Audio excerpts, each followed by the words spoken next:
21वीं सदी, साल 2025। अशांति का युग चल रहा है। दुनिया के हर कोने में टकराव है। वर्चस्व की लड़ाई में हर देश पागल हो चुका है।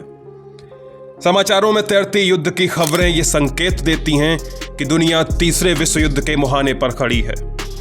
कुछ लोगों को यह बात रोमांचक लग सकती है, इसलिए अतीत में हो चुके दूसरे विश्व युद्ध पर नजर डालनी जरूरी है, उसके कारण और परिणामों पर। तो आइए शुरू करते हैं तबाही की वो दास्तान जिसे कहते हैं वर्ल्ड वॉर सेकेंड।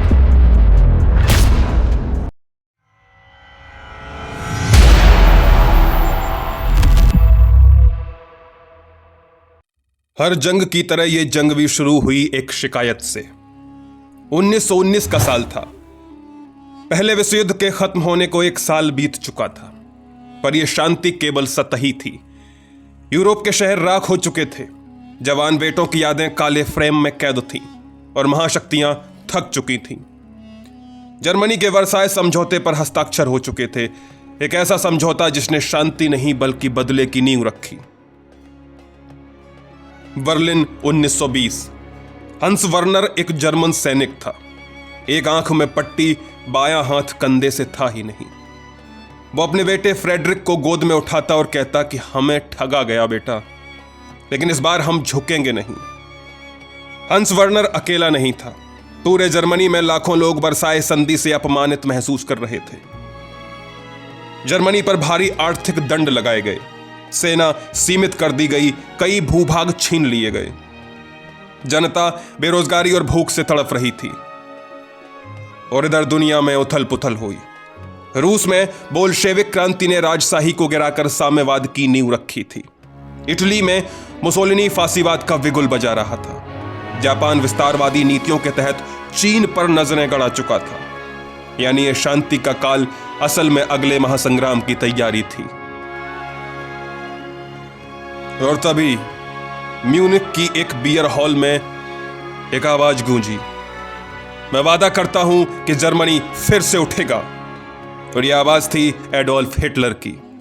एक पूर्व सैनिक, बेहद करिश्माई, जर्मन अस्मिता का प्रतीक बनने की चाह रखने वाला यह व्यक्ति अब एक नाजी पार्टी का नेता बन चुका था। 1923 में उसने एक तख्ता पलट की कोशिश की, जिसे विफल कर जेल में डाल दिया गया।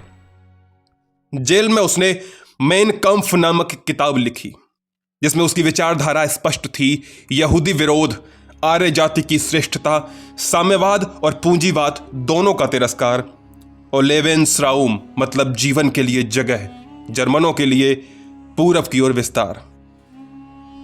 1933 में आर्थिक मंदी के बाद जब जनता उम्मीद खो चुकी थी, तो उसी अंधेरे में हिटलर ने चिराग बनकर सत्ता पा ली। हिटलर जर्मनी का चांसलर बन चुका था और दुनिया की आंखें बंद थीं। ब्रिटेन और फ्रांस ने सोचा कि हिटलर केवल अपना सम्मान चाहता है। उन्हें विश्वास था कि अगर थोड़ा समझौता कर लिया जाए तो शायद युद्ध टल जाए। इसे कहते हैं अपीजमेंट पॉलिसी, यानी शांति के लिए तुष्टीकरण। पर शेर को खून लग चुका था। हिटलर ने वर्साय की शर्तों को ठुकराते हुए सेना बढ़ानी शुरू की। राइनलैंड पर फिर से कब्जा किया, ऑस्ट्रिया को जर्मनी में मिला लिया और फिर निगाहें टिकी चेकोस्लोवाकिया के सुडेटनलैंड पर। और म्यूनिख समझौता 1938 में ब्रिटेन के प्रधानमंत्री चैम्बरलेन ने हिटलर को सुडेटनलैंड सौंप दिया, यह सोचकर कि यही उसकी आखिरी मांग होगी।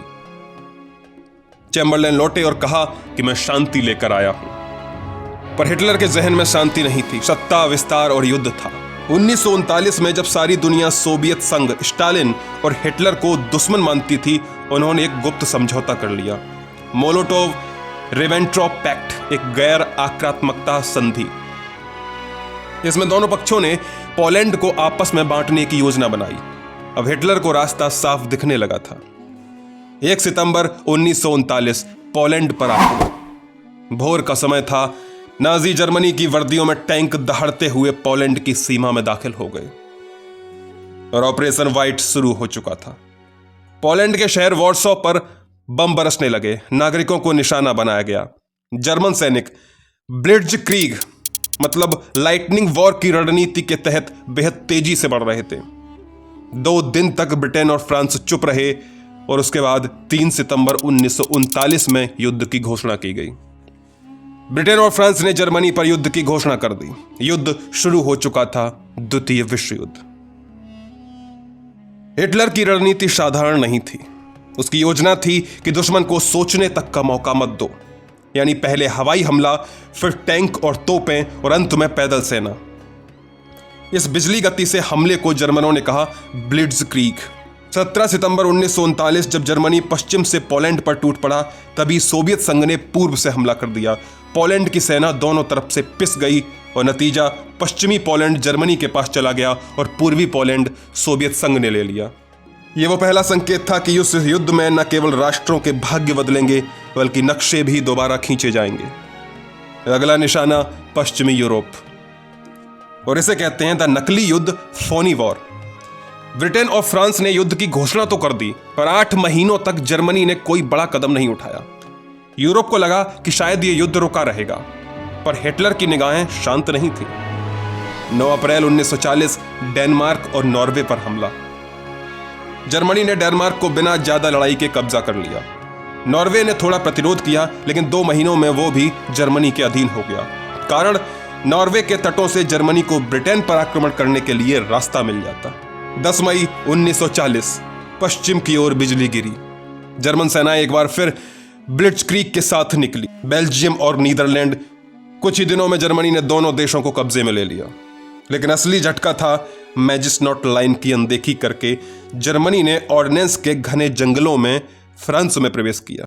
यह रास्ता फ्रांस को असंभव लगता था, पर जर्मनी ने उसे पार कर लिया और इसी के साथ शुरू हुआ फ्रांस का पतन। 14 जून 1940 पेरिस पर नाजी झंडा लहराया। एक महाशक्ति 35 दिनों में घुटनों पर आ गई। फ्रांसीसी सरकार विची फ्रांस के नाम से हिटलर की कठपुतली बन गई। चार्ल्स डी गॉल फ्रांस से भाग गए और ब्रिटेन से प्रतिरोध की आवाज बुलंद की। अब ब्रिटेन अकेला बचा था। अब पूरे पश्चिमी यूरोप पर नाजियों का कब्जा हो चुका था। केवल ब्रिटेन अकेला था जिसने ना तो आत्मसमर्पण किया और ना ही झुका। हिटलर ने नया ऑपरेशन शुरू किया, ऑपरेशन सी लॉयन, ब्रिटेन पर कब्जा करने की योजना। पर इससे पहले जरूरी था कि ब्रिटिश वायुसेना RAF को खत्म करना, इसलिए शुरू हुआ battle of Britain. August 1940 the bleeds.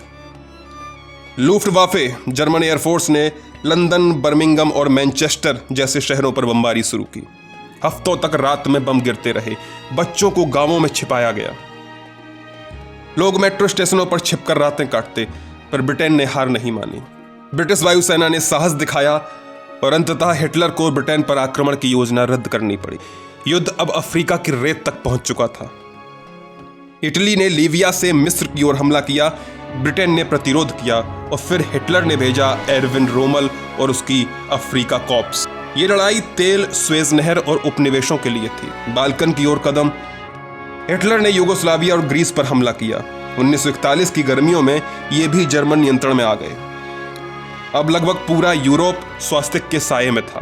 पर हिटलर का अगला कदम सबसे बड़ा था, एक ऐसा मोर्चा जिसने युद्ध की दिशा बदल दी। और अंत में एक प्रश्न कि जब पूरा यूरोप जर्मनी के अधीन था, तो हिटलर ने एक समझौता तोड़ा जिसने उसके पतन की नींव रख दी। वो था सोवियत संघ पर हमला। 1941 की गर्मियों तक हिटलर अजेय लग रहा था। यूरोप उसके कदमों में था, ब्रिटेन अकेला खड़ा था और सोवियत संघ से संधि बनी हुई थी। पर उसका सपना था लेवेंसराउम, जीवन के लिए स्थान, एक ऐसा पूर्वी साम्राज्य जहां जर्मन लोग बसें और स्लाव जातियों को गुलाम बनाया जाए। यह सपना पूरा करने के लिए हिटलर ने एक ऐतिहासिक भूल की, स्टालिन के साथ संधि तोड़ दी। और फिर शुरुआत हुई ऑपरेशन बारबरोसा की, इतिहास का सबसे बड़ा भूमि हमला। 22 जून 1941 सुबह 3:15 बिना कोई चेतावनी दिए 30 लाख जर्मन सैनिक, 3500 टैंक और 3000 से अधिक विमान सोवियत संघ की ओर बढ़ पड़े। यह था दुनिया का सबसे बड़ा सैन्य आक्रमण। 3 मोर्चों पर हमला, उत्तर लेनिनग्राद, मध्य मॉस्को, दक्षिण यूक्रेन। जब हमले की खबर स्टालिन को मिली तो कुछ मिनटों तक वो निशब्द बैठा रहा। उसे यकीन नहीं हुआ कि हिटलर ऐसा करेगा, क्योंकि उसे तो हिटलर का भरोसा था। पर अब बहुत देर हो चुकी थी। शुरुआती सफलता हिटलर को मिली और सोवियत संघ को झटका। जर्मन सेनाएं तेजी से बढ़ती गईं। हजारों सोवियत विमान जमीन पर ही नष्ट कर दिए गए। लाखों सैनिकों को घेर कर पकड़ लिया गया। कीव, मिन्स्क और स्मोलेंस्क जैसे शहर जर्मन कब्जे में आ गए। जर्मनी ने अनुमान लगाया था कि सोवियत संघ 3 महीने में ढह जाएगा, पर मौसम ने साथ नहीं दिया। सितंबर 1941 लेनिनग्राद की घेराबंदी। जर्मन सेना ने लेनिनग्राद, जो कि अब सेंट पीटर्सबर्ग है, को पूरी तरह से घेर लिया। यह घेराबंदी लगभग 900 दिनों तक चली। लोगों ने घास, चमड़े की बेल्टें, यहां तक कि मरे हुए जानवर तक खा लिए। 10 लाख लोग भूख से मारे गए, पर शहर नहीं टूटा। अक्टूबर 1941 मॉस्को की ओर बढ़ते कदम। हिटलर को विश्वास था कि यदि मॉस्को गिरता है तो सोवियत शासन खत्म। ऑपरेशन टायून के तहत सेना राजधानी की ओर बढ़ी, लेकिन कीचड़ भरे रास्ते ने टैंकों की रफ्तार तोड़ दी और अचानक तापमान -30 डिग्री सेल्सियस तक गिर गया। सैनिकों के पास न गर्म कपड़े थे न तेल। जर्मन टैंक जम गए, सैनिकों की उंगलियां कटकर गिरने लगीं। और फिर हुआ स्टालिन का पलटवार। मॉस्को की रक्षा में साइबेरियन सैनिकों को बुलाया गया, जो ठंड में प्रशिक्षित थे। जुकोव जैसे सेनापतियों ने जवाबी हमला किया और पहली बार जर्मन सेना को पीछे हटना पड़ा। यह पहली बार था जब जर्मन सेना को भारी नुकसान उठाना पड़ा। यह झटका न सिर्फ सैन्य था, बल्कि मनोवैज्ञानिक भी। यहां से यहूदी नरसंहार की शुरुआत भी हुई। इसी समय नाजी जर्मनी ने पूर्वी यूरोप में फाइनल सॉल्यूशन की शुरुआत की, एक सुनियोजित यहूदी नरसंहार। हजारों यहूदियों को गोली से मारा गया और बाद में गैस चैम्बर और कंसंट्रेशन कैंप शुरू किए गए। यह सब हुआ जर्मन सेनाओं की आड़ में। जब हिटलर रूस में फंसा हुआ था तो उसी दौरान दूसरे कोने में एक धमाका हुआ। 7 दिसंबर 1941 पर्ल हार्बर पर हमला। जापान ने अचानक अमेरिका के पर्ल हार्बर नौसैनिक अड्डे पर हमला कर दिया और इस हमले में 2400 से अधिक अमेरिकी मारे गए। कई युद्धपोत डूब गए। अमेरिका ने जापान, जर्मनी और इटली के खिलाफ युद्ध की घोषणा कर दी। अब युद्ध हो चुका था वैश्विक। अब यह केवल यूरोप नहीं, बल्कि अफ्रीका, एशिया, प्रशांत महासागर और अमेरिका तक फैल गया। पर्ल हार्बर हमले के अगले ही दिन अमेरिका ने जापान के खिलाफ युद्ध की घोषणा कर दी और कुछ ही दिनों में जर्मनी और इटली ने अमेरिका के खिलाफ युद्ध घोषित कर दिया। अब युद्ध के दोनों ध्रुव स्पष्ट हो गए। एक तरफ जर्मनी, इटली, जापान और दूसरी तरफ मित्र राष्ट्र ब्रिटेन, सोवियत संघ, अमेरिका और फ्रांस। अब चला जापान का एशियाई विजय अभियान, द ग्रेटेस्ट ईस्ट एशिया को prosperity sphere. Hong Kong, Malaya, Philippines, Singapore और इंडोनेशिया, इन सभी क्षेत्रों को जापान ने तेजी से अपने नियंत्रण में ले लिया। जापान की सेना ने निर्दयता से लाखों लोगों की हत्याएं की, जैसे ननकिंग नरसंहार। अमेरिका ने जल्द ही जवाब दिया। अप्रैल 1942 डूलिटिल हमला और जून 1942 बैटल ऑफ मिडवे। मिडवे में अमेरिका ने जापान के 4 एयरक्राफ्ट कैरियर डुबो दिए। जापान का आक्रामक विस्तार रुक गया। अमेरिका ने प्रशांत में बढ़त लेना शुरू कर दी और दूसरी तरफ स्टालिनग्राद की सर्दी और हिटलर की नई गलती। 1942 में हिटलर ने दक्षिणी रूस की ओर बढ़ते हुए काकेशस और तेल क्षेत्रों पर कब्जा करने की योजना बनाई और इसके लिए जरूरी था स्टालिनग्राद। अगस्त 1942 स्टालिनग्राद पर हमला शुरू हुआ। शहर पर भीषण बमबारी की गई, हजारों नागरिक मारे गए और जर्मन सेना ने शहर के कई हिस्सों पर कब्जा कर लिया। पर सोवियत सेनाओं ने हर ईंट, हर गली के लिए लड़ाई लड़ी। रक्षकों की जिद थी कि पीछे हटना मना है। स्टालिन ने आदेश दिया, not 1 step back. Her inch जमीन खून से भीगी थी। लड़ाई इतनी नजदीक थी कि दुश्मन को बम नहीं मारे जा सकते थे। नवंबर 1942 ऑपरेशन यूरेनस। सोवियत सेनाओं ने उत्तर और दक्षिण से हमला किया और जर्मन 6वीं सेना टुकड़ी को पूरी तरह घेर लिया। हिटलर ने जनरल पॉलस को आदेश दिया कि पीछे मत हटना, लड़ते रहो, लेकिन ठंड ने कहर बरपाया। भोजन और गोला बारूद की कमी, सैनिक बीमार और ठिठुरते गए। 2 फरवरी 1943 जर्मन सेना ने आत्मसमर्पण किया और यह युद्ध का सबसे बड़ा मोड़ था। 3 लाख में से केवल 91,000 जर्मन सैनिक जिंदा पकड़े गए। जर्मन जनता का अब आत्मविश्वास टूट गया। यह पहली बार था कि जब नाजी जर्मनी को ऐसी करारी हार मिली और यहां अफ्रीका में भी मोर्चा पलट गया। अल अलामीन। अक्टूबर 1942 ब्रिटिश जनरल मोंटगोमरी ने रोमल को मिस्र में हरा दिया। Operation torch. नवंबर 1942 अमेरिकी और ब्रिटिश सेनाएं उत्तरी अफ्रीका में उतरी। धीरे धीरे ट्यूनीशिया, लीबिया और अल्जीरिया से जर्मन पक्षीय सेनाएं बाहर कर दी गईं। इधर इटली में मुसोलिनी की फासीवाद सरकार अब कमजोर हो चुकी थी। जनता महंगाई, युद्ध और भूख से त्रस्त थी और अमेरिका और ब्रिटेन ने सिसिली पर हमला कर दिया। जुलाई 1943 जब मित्र सेनाओं ने सिसिली पर कब्जा किया तो इटली में जनता का गुस्सा फूट पड़ा। 25 जुलाई 1943 को राजा विक्टर एमेनुएल ने मुसोलिनी को गिरफ्तार करवा दिया और फांसीवादी पार्टी को सत्ता से हटा दिया। इटली ने मित्र राष्ट्रों से युद्ध विराम की कोशिश शुरू की, पर हिटलर ने इटली को इतनी आसानी से जाने नहीं दिया। जर्मनी ने उत्तर इटली पर कब्जा कर लिया। मुसोलिनी को जर्मन कमांडो ने जेल से छुड़ा लिया और उसे इटालियन सोशल रिपब्लिक का मुखिया बना दिया गया, जो एक कठपुतली शासन था। लेकिन अब इटली दो भागों में बंट गया था। दक्षिण जो मित्र राष्ट्रों के अधीन था और उत्तर जो जर्मन नियंत्रित फांसीवाद शासन था। अब इटली की जमीन पर लड़ाई शुरू हुई।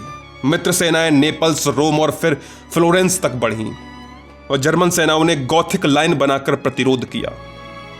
इटली की लड़ाई धीमी पर निर्णायक थी। 1944 की शुरुआत, युद्ध अब एक निर्णायक मोड़ पर था। पूर्व में सोवियत सेना पूर्वी यूरोप में बढ़ रही थी, दक्षिण में मित्र सेनाएं इटली से उत्तर की ओर और पश्चिम से एक विशाल आक्रमण की योजना बनी, फ्रांस के तट से जर्मनी में प्रवेश, और इसका नाम रखा गया ऑपरेशन ओवरलॉर्ड, दुनिया का सबसे बड़ा समुद्री हमला। 6 जून 1944 इतिहास का सबसे महत्वपूर्ण दिन। मित्र राष्ट्रों ने 1,56,000 सैनिक, 5,000 जहाज, 11,000 विमान के साथ नॉर्मंडी के तटों पर हमला बोल दिया। जर्मन रक्षा मजबूत थी, बंकर, कांटेदार तार, मशीन गन ने आग बरसाई, पर मित्र सेनाएं टिक गईं। Utah, Omaha, gold, Juno, sword, 5 समुद्री तटों से यह हमला हुआ और परिणाम, पहले ही दिन में 10,000 से अधिक मित्र सैनिक हताहत हुए। लेकिन नॉर्मंडी पर स्थायी कब्जा बन गया और जर्मनी की पश्चिमी दीवार टूट गई। 25 अगस्त 1944 पेरिस मुक्त हो गया और चार्ल्स डी गॉल वापस लौटे और फ्रांसीसी लोगों ने जर्मन सैनिकों को घसीट घसीट कर सजा दी। इधर सोवियत सेनाएं पोलैंड, यूक्रेन और बाल्कन तक पहुंच गई थी। वार्शा विद्रोह को जर्मनों ने कुचल दिया, पर अब सोवियत संघ का लक्ष्य था बर्लिन। अब जर्मनी दोनों दिशाओं से घिर गया। पूर्व से स्टालिन की लाल सेना, पश्चिम से अमेरिका, ब्रिटेन और फ्रांस की सेनाएं। हिटलर का मानसिक संतुलन बिगड़ने लगा। उसके कमांडर हार रहे थे और वो खुद बंकर में छिपा बैठा था। जनता भूखी थी और बमबारी में जर्मन शहर राख हो रहे थे। 1945 सर्दी का मौसम था। जर्मनी चारों ओर से घिर चुका था। पश्चिम में अमेरिका और ब्रिटेन, पूर्व में सोवियत संघ, उत्तर दक्षिण में मित्र सेनाएं। हिटलर अब बर्लिन के एक बंकर में कैद हो गया था। वो अपने अफसरों को कल्पनाओं में जीत की रणनीति देता, जबकि जमीन पर हर दिन जर्मनी हार रहा था। पश्चिमी यूरोप में मित्र राष्ट्रों की तेजी, बेल्जियम और नीदरलैंड मुक्त हो चुके थे। अमेरिकी सेनाएं राइन नदी पार कर चुकी थी। जर्मन शहर एक एक करके गिरते जा रहे थे और पूर्व से स्टालिन का प्रहार हुआ। सोवियत सेना ने पोलैंड के ओसविट्ज जैसे यातना शिविरों को मुक्त कराया, लाखों यहूदियों के नरसंहार की सच्चाई दुनिया के सामने रखी और 16 अप्रैल 1945 को बर्लिन की अंतिम लड़ाई शुरू कर दी। बर्लिन में जर्मन सेना के पास हथियार कम थे। किशोर, बच्चों और बूढ़ों को बंदूक थमाई गई। हर इमारत, हर गली मौत का मैदान बन चुकी थी। और 30 अप्रैल 1945 हिटलर ने अपने बंकर में आत्महत्या कर ली। उसने ईवा ब्राउन से शादी की और फिर दोनों ने जहर खाया और गोली चलाई। 7 मई 1945 को जर्मन जनरल ऑल्फ्रेड योदल ने मित्र सेनाओं के सामने आत्मसमर्पण किया और 8 मई को आधिकारिक रूप से युद्ध यूरोप में समाप्त हुआ। यह दिन आज भी VE day, victory in Europe day के रूप में मनाया जाता है। लेकिन युद्ध अब भी बाकी था। जापान अब भी लड़ रहा था। कामिकाजे पायलट आत्मघाती हमले कर रहे थे। जापान की सेना ने आत्मसमर्पण से इनकार कर दिया था। अमेरिका को जापान पर आक्रमण करना भारी पड़ता। लाखों सैनिकों के जान जाने की संभावना थी, इसलिए अमेरिका ने एक कठोर निर्णय लिया, मैनहट्टन प्रोजेक्ट। अमेरिका ने गुप्त रूप से परमाणु हथियार बनाए। यह वैज्ञानिक उपलब्धि थी, लेकिन विनाशकारी भी। और 6 अगस्त 1945 हिरोशिमा। बम का नाम था लिटिल बॉय, विमान था इनोला गे और शहर था हिरोशिमा। पल भर में 70,000 लोग जलकर भस्म हो गए, हजारों घायल और पूरा शहर राख बन गया। 9 अगस्त 1945 नागासाकी। दूसरा बम फैटमैन और 40,000 से अधिक लोग मारे गए। आखिरकार 15 अगस्त 1945 को जापान ने आत्मसमर्पण किया। सम्राट हिरोहितो ने रेडियो पर भाषण दिया और 2 सितंबर 1945 को युद्ध आधिकारिक रूप से समाप्त हो गया। ये दिन कहलाया VJ day, victory over Japan. युद्ध समाप्त हो गया पर मानवता की आत्मा थर्रा गई। आंकड़ों पर गौर करें तो कुल अनुमानित मृतक थे 7 से 8 करोड़। इतिहास का सबसे विनाशकारी युद्ध था। यहूदी नरसंहार में 60 लाख से अधिक लोग मारे गए, लाखों सैनिक, नागरिक, महिलाएं और बच्चे। द्वितीय विश्व युद्ध केवल युद्ध नहीं था, ये मानवता का इम्तिहान था। जहां पर वैज्ञानिक तरक्की और साहस थे तो वहीं क्रूरता, घृणा और अंधा राष्ट्रवाद भी। हमें ये कभी नहीं भूलना चाहिए कि शांति सिर्फ संधियों से नहीं, समझदारी, करुणा और सहनशीलता से आती है। ये थी कहानी द्वितीय विश्व युद्ध की। आपको ये वीडियो कैसा लगा? अगर पसंद आया हो तो वीडियो को लाइक कीजिए, कमेंट करिए, चैनल को सब्सक्राइब करिए। नमस्कार, धन्यवाद।